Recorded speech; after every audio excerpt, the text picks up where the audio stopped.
Welcome to this first episode of the new year of Laker TV. I'm Bryan Lossie. And I'm Noel Blackhall. What a great way to kick off the new year with Super Bowl 50 approaching this coming Sunday, with a great matchup between the Carolina Panthers and the Denver Broncos. Looking at the matchup from a fan's perspective, it's either they like Cam Newton and they want to see how his legacy will grow, or they're rooting for Peyton Manning to ride off into the sunset. We will jump into the game in a minute, but first let's address what a lot of sports shows are talking about. Peyton Manning, win or lose, will he retire after this season? Over the past 2 years, we can see a dramatic dip in his performance. Halfway through the 2014 season, we could see that his arm strength was just not there anymore. Even though he never had elite arm strength, he was still able to throw the ball deep with accuracy.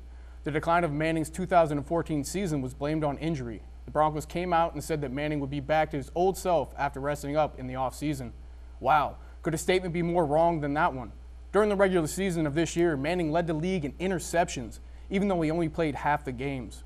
Manning again had another injury, this time dealing with his foot. And finally, Manning was benched for Brock Osweiler. Yes, I said that correctly. The great Peyton Manning was benched. So what should Manning do? My opinion, he needs to retire. The longer he sticks around, I think the more he hurts his legacy. He already has been anointed the best regular season quarterback ever, but turn it around and he is deemed a choker in the playoffs. Manning has been to 3 Super Bowls and has a 1-2 record. If he loses another one over the weekend, that'll drop him to 1-3. Even with a loss in the Super Bowl, what a better way to retire than by just making it to the big game. Rumblings are the Broncos are not going to want him back, and they're going to go back and sign the younger Brock Osweiler. The other option for Manning would be moving to Los Angeles with the Rams. Do we really want to see Manning end his career smacked in the mouth with a below 500 team?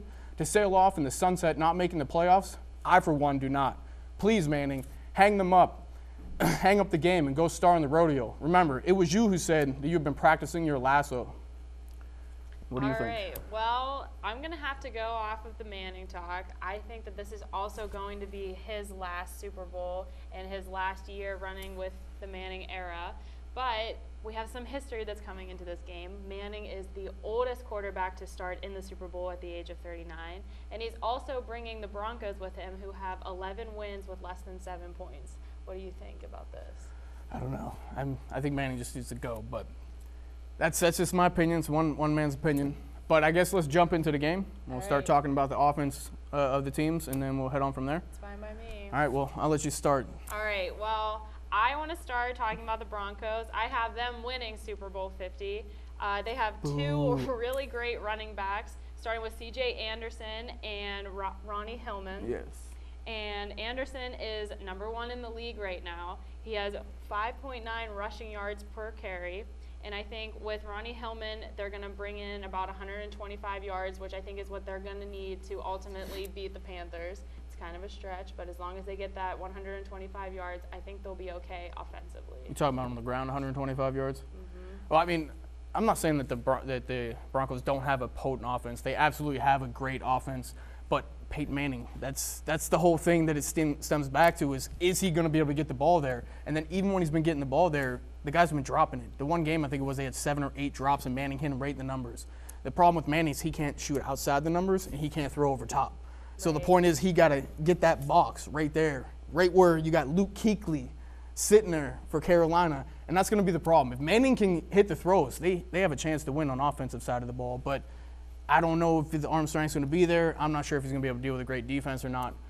But then you flip-flop, and then you got an explosive offense with the Panthers. I mean, everything runs through Cam Newton. Well, the Panthers right now are number 1 with offense, and the points scored.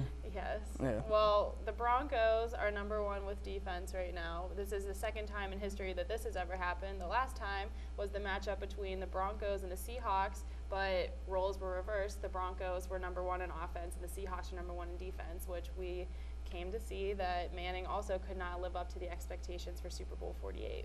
And look at you throwing out those stats like that. Yeah, and the Seahawks absolutely blasted them. But I'm just looking at it this way, that, yeah, they have a great defense, but, I mean, their offense is unstoppable. Nobody's been able to stop them all year. I mean, they have ghetto wide receivers. They have Ted Ginn Jr., who's been on, I swear, 30 out of the 32 teams, and he's doing it. He's their deep threat, but it all stems from Cam, that option play where he can step in, throw the ball, he can pitch the ball, he can run the ball. I mean, they haven't seen a run game like that. Yeah, they've shut The Broncos' defense has shut run games down, but nothing like this. And then you throw in Greg Olsen, who easily can dominate a secondary. He can dominate a linebacker. I don't know if they're going to be able to hang with it. And it's going to be an interesting matchup with the number 1 and the number 1. And personally, I'd like to see a better game than the Seahawks and the Broncos last time. I mean, that was a complete blowout. I agree with you there. That was absolutely terrible. But, I mean, I think as long as Carolina can get the run game going, get Jonathan Stewart going, and then get that play action going, it's going to be really hard. They're going to keep Broncos on their toes, hoping that Peyton Manning doesn't turn the ball over. As I stated, I think he will in the beginning. Right. All right, now we're going to move from offense to defense. We touched on defense a little bit. Well, I'll let you talk since you got all the stats over here, and you got the number 1 defense in the league. So let's see what we have going. Well, we do have the number 1 defense in the league. Like, you're definitely looking at something where Peyton Manning, if the defense does bring it and holds Cam Newton back, you're definitely going to see a lot of action where Peyton Manning can relax as long as he has his running backs running enough yards. But they're also going to give the defense a lot of breaks here. The biggest thing that the Panthers are going to have to look for is finding like these windows where he doesn't have the linebackers ready to go for them, and they definitely have to watch out for the safeties. I don't have players' names right now, but that's okay. No, that's all right. That's all right. That the problem with the Broncos defense is, yes, they're number 1, absolutely, but they like to play a lot of man. Their team is based on man, but are you going to turn your back to Cam Newton? You can't turn your back to Cam Newton. As soon as you turn that back, Cam Newton's running. Yeah, I think their biggest issue is going to be that Cam is such a varied player. He can run the ball, he can throw the ball. His accuracy still isn't as good as where it should be, but you definitely have to be careful. Cam can go either way. So I think that's going to be their biggest issue. Absolutely. So then what are they going to do? They're going to play zone, which they're a little bit more uncomfortable with than they usually would be. And so now that's a different element that they're going from what they're comfortable to not comfortable with, and now facing a team that they've never faced all year. So that's going to be tough for any defense. And then you go over to the Panthers defense, which they tore apart Carson Palmer, and they had a top 5 offense. Right. Palmer didn't do that all year, and he was throwing things in, interceptions all over the place. Kuechly got another touchdown. That guy's just a monster. Defensive player of the year in my opinion. But now you got Manning, who's immobile, and they have fast players on the edge. They don't have players on the edge like the pass rush that Denver has, but they still have capable guys, especially with Kwan Short up the middle, put a lot of pressure up on Manning, make him step out of the pocket, right? So that's going to leave that center open that I was talking about. Everyone else is going to be covering on the outside, and what is he going to do? Right. I think Kuechly's going to be there and he's going to spy him. I'm telling you, I think Kuechly's going to get 2 picks in the game. I think one of them could be for a touchdown. I'm telling you, I think one of them could be for a touchdown. See, I can definitely see that, but my other reason for the Broncos winning is that it has to be an almost, if not perfect game for the Broncos. Manning cannot throw a single pick, which if you look at it right now, he's had 17 interceptions for the entire regular season, but since week 10 has had none. So I think as long as they keep walking that tightrope, they're going to be okay. But he just has to be careful about that. And just like you were saying, that Panthers defense, once they get that ball, they run with it. They took over 6 of the 7 interceptions that came straight from Carson Palmer and ran them in for touchdowns for at least 4 of them in the playoffs. So I think it's going to be something that if Manning wants this game to go better than how it went for Super Bowl 48, they're definitely going to have to pull it together. I mean, yeah, Peyton Manning absolutely has to play a spotless game, but that's the problem. He may have. They were playing him as a manager in the past couple of games that they were winning, and he didn't have turnovers.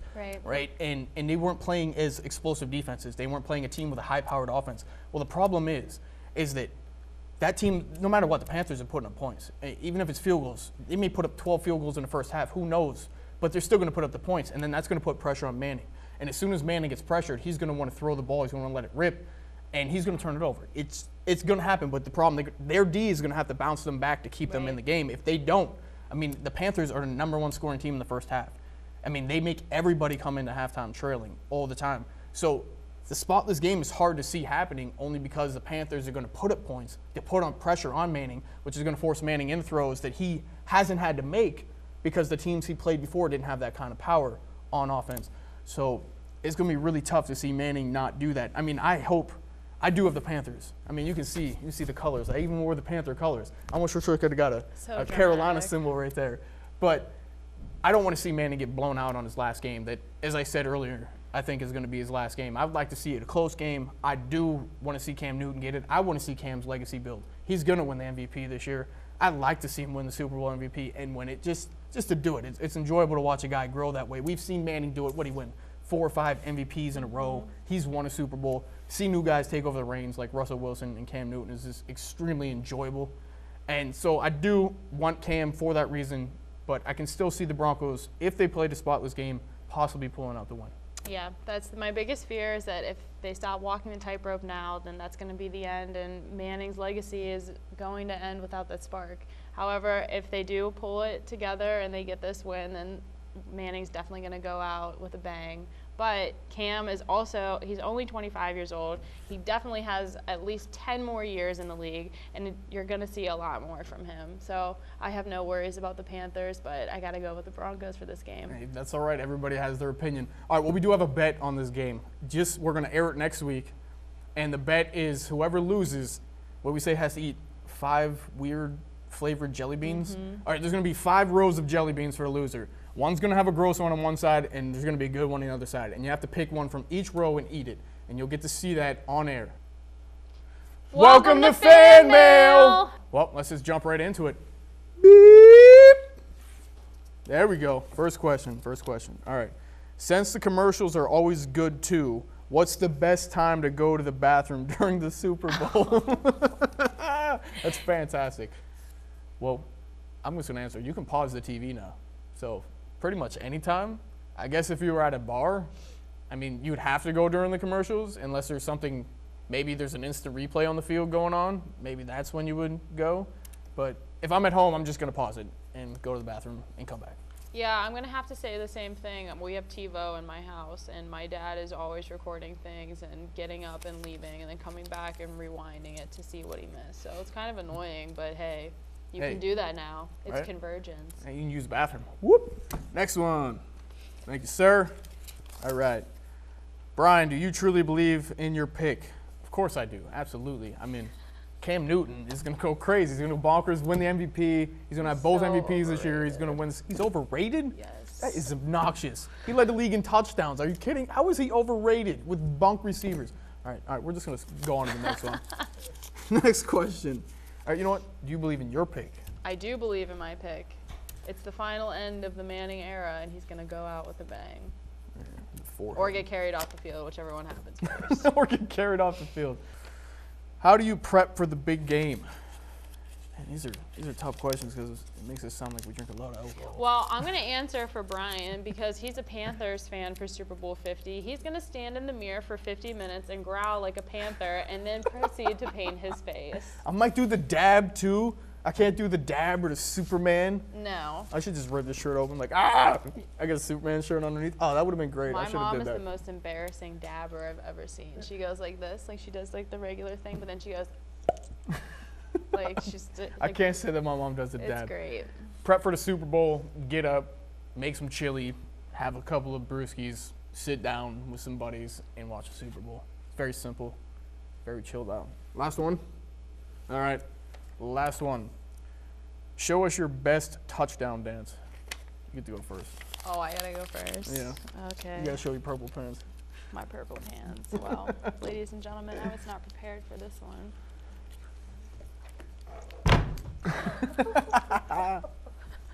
It's good. All right. I guess That doesn't even count as a dance. that's a dance enough for me. All right, everybody. Thank you so much for tuning in. I'm Bryan Lossie. And I'm Noel Blackhall. And this is Kevin. Say hi, Kevin. Stop. They're keeping me here against my will. Oh, somebody come and rescue Kevin.